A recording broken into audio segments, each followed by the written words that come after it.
up অসমত আৰম্ভ বিপৰ্যয় ৩ মাহে নিষ্ক্ৰিয় আপ অসমৰ সভাপতি মনোজ ধানোৱাৰ আপৰ হাইকমাণ্ডলৈ পদত্যাগ পত্ৰ প্ৰেৰণ কৰিছে মনোজ ধানোৱাৰে বিজেপিৰে সঘনে যোগাযোগ আপ অসমৰ সভাপতি বিপৰ্যয় ৰোধৰ বাবে পহিলা মাৰ্চত আপৰ গুৰুত্বপূৰ্ণ বৈঠক অনুষ্ঠিত হ'ব মনোজ ধানোৱাৰৰ পিছতে আপ অসমৰ সাধাৰণ সম্পাদিকাৰো পদত্যাগ কৰিলে পুনম গগৈয়ে দলৰ সাধাৰণ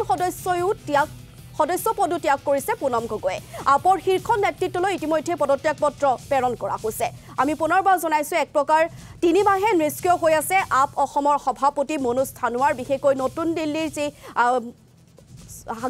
গাদী হেৰুৱাৰ পিছতে এক প্ৰকাৰ অসমতো আপৰ অৱস্থা এক প্ৰকাৰ বিপৰ্যয় হৈছে নেকি কাৰণ আপৰ যিগৰাকী সভাপতি তেখেতে ইতিমধ্যে পদত্যাগ কৰিছে আৰু সমান্তৰালকৈ যিগৰাকী সাধাৰণ সম্পাদিকা তেখেতেও পদত্যাগ কৰিছে এই মুহূৰ্তত আমাৰ জ্যেষ্ঠ সাংবাদিক অমৰেন্দ্ৰ ডেকাৰ সৈতে পোনপটীয়াকৈ সংযোগ স্থাপন কৰিছো অমৰ আপোনাৰ ওচৰলৈ আহিছো নতুন দিল্লীৰ যি শাসনৰ গাদী এক প্ৰকাৰ হেৰুৱাৰ পিছত অসমতো আপৰ অৱস্থা এক প্ৰকাৰ বিপৰ্যয় কাৰণ ৩ মাহে নিষ্ক্ৰিয় সভাপতিগৰাকীৰ যি ভূমিকা সমান্তৰালকৈ বিজেপিৰ সৈতে সঘনে যোগাযোগ এই সমূহ কথা বতৰা চলি থকাৰ মাজতে সাধাৰণ সম্পাদিকাই পদত্যাগ কৰিছে অমৰ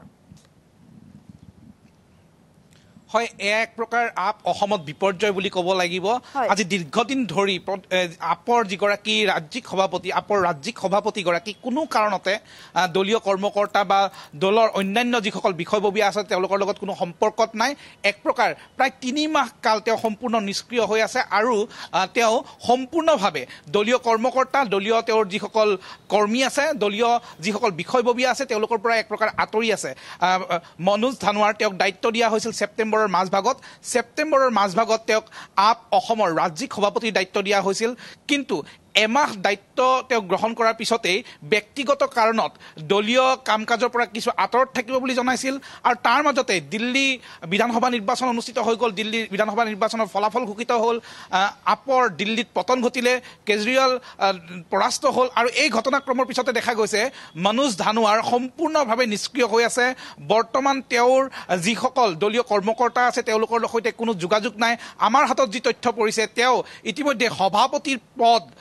এৰিবলৈ ইচ্ছুক বুলি বা সভাপতিৰ পদ ত্যাগ কৰাৰ কাৰণে আগ্ৰহী বুলি তেওঁ দিল্লীলৈকে তেওঁৰ যি আপৰ কেন্দ্ৰীয় কৰ্মকৰ্তা আছে তেওঁলোকলৈ পত্ৰ প্ৰেৰণ কৰিছে অৱশ্যে এই সম্পৰ্কেও তেওঁ একো আলোচনা কৰা নাই এক প্ৰকাৰ দলৰ যিগৰাকী সভাপতি দলৰ যিগৰাকী ৰাজ্যিক পৰ্যায়ৰ শীৰ্ষ নেতা তেওঁৱে আচলতে এই মুহূৰ্তত আপৰ দলীয় কৰ্মকৰ্তা আৰু বিষয়ববীয়াসকলৰ পৰা সম্পূৰ্ণ আঁতৰত আছে সম্পূৰ্ণ নিষ্ক্ৰিয় হৈ আছে আৰু ইয়াৰ পিছতে আপৰ অন্যান্য যিসকল দলীয় কৰ্মী আছে দলীয় বিষয়ববীয়া আছে তেওঁলোকে 1 তাৰিখে অৰ্থাৎ 1 মাৰ্চৰ দিনা তেওঁলোকে এখন জৰুৰী বৈঠকৰ আয়োজন কৰিছে জৰুৰী বৈঠকৰ আয়োজন কৰি আপৰ সভাপতি পদটোক ৰাজ্যিক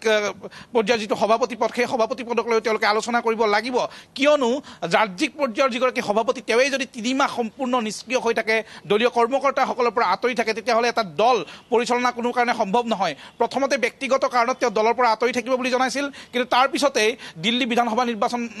অনুষ্ঠিত হৈ যোৱাৰ পিছত আপৰ পতন হোৱাৰ পিছত তেওঁ সম্পূৰ্ণ নিষ্ক্ৰিয় হৈ পৰিছে কাৰো সৈতে একো সম্পৰ্ক নাই আৰু ইয়াৰ পিছতে দেখা গৈছে যে পুনম গগৈ তেওঁ সম্পাদক পদটো এৰিবৰ কাৰণে ইতিমধ্যে তেওঁ পদত্যাগ পত্ৰ প্ৰেৰণ কৰিছে অৱশ্যে তেওঁ দলৰ পৰা পদত্যাগ কৰা নাই তেওঁ দল ত্যাগ কৰা নাই কিন্তু পুনম গগৈয়েও আপৰ যি সম্পাদকৰ পদ দি থোৱা হৈছিলে সেই সম্পাদক পদৰ পৰা তেওঁ অব্যাহতি বিচাৰি তেওঁ পদত্যাগ পত্ৰ প্ৰেৰণ কৰিছে এই মুহূৰ্তত আটাইতকৈ ডাঙৰ কথাটো হৈছে যে সভাপতিবিহীনভাৱে আপৰ ৰাজ্যিক পৰ্যায়ৰ যিখন সমিতি আপৰ যিটো অসমৰ যিটো দল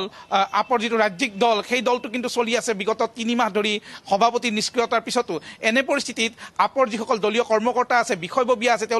তেওঁলোকৰ ৰাজনৈতিক ভৱিষ্যতক লৈ আপৰ ভৱিষ্যতক লৈ যথেষ্ট শংকিত হৈ পৰিছে আৰু তেওঁলোকে 1 মাৰ্চৰ দিনা জৰুৰী বৈঠকৰ আহ্বান কৰিছে এই বৈঠকতে সিদ্ধান্ত লোৱা হ'ব আচলতে আপ দলটোৰ ভৱিষ্যত কেনেকুৱা হয় আপে অসমৰ নেতৃত্ব পৰৱৰ্তী পৰ্যায়ত কাক দায়িত্ব অৰ্পণ কৰিব আৰু আমাৰ হাতত পৰা তথ্য অনুযায়ী বিজেপিৰ সৈতেও ঘনিষ্ঠ সম্পৰ্ক ৰক্ষা কৰি চলিছে যোগাযোগত আছে মনোজ ধানোৱাৰ তেনেধৰণৰ খবৰো আছে গতিকে এই সকলো মিলাই এই মুহূৰ্তত কিন্তু আপ অসম যথেষ্ট সমস্যাত পৰিছে তেওঁলোকে 1 মাৰ্চৰ দিনাখন জৰুৰী বৈঠকত সিদ্ধান্ত গ্ৰহণ কৰাৰ কাৰণে আগবাঢ়িছে জুবি শইকীয়া হয় অমৰেন্দ্ৰ ডেকা এই মুহূৰ্তত আপোনাক ধন্যবাদ জনাইছো শেহতীয়া আপডেট আমাক জনোৱাৰ বাবে আৰু এক প্ৰকাৰ আপ অসমত যি বিপৰ্যয় চলিছে আৰু 3 মাহে সভাপতিগৰাকীৰ যি নিষ্ক্ৰিয়তা সেই নিষ্ক্ৰিয়তাৰ বাবে যিসকল নেতা কৰ্মী আছে এক প্ৰকাৰ যথেষ্ট সমস্যাত পৰিছে বা যদি ক'বলৈ যাওঁ তেন্তে মোহভংগ হৈছে কাৰণ অসমৰ যি এখন দুখন সংবাদমেল পাতি আপ অসমৰ যি দল আছে সেই ৰাজ্যিক দলটোৱে নিজৰ সক্ৰিয়তা দেখুৱাই আছিল কিন্তু শেহতীয়াকৈ দেখিবলৈ পোৱা গৈছে নতুন দিল্লীত যেতিয়া পতন ঘটিল আপৰ তাৰ পিছতে অসমতো তাৰ প্ৰভাৱ পৰিছে সাধাৰণ সম্পাদিকাগৰাকীও ইতিমধ্যে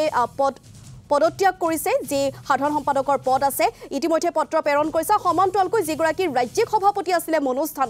ধানোৱাৰ কিন্তু 3 মাহ ধৰি সম্পূৰ্ণৰূপে নিষ্ক্ৰিয়তাৰ সমান্তৰালকৈ বিজেপিৰ সৈতেও সঘনে যোগাযোগ কৰি আছে বুলি মনোজ ধানোৱাৰে এই কথা চৰ্চা চলি আছে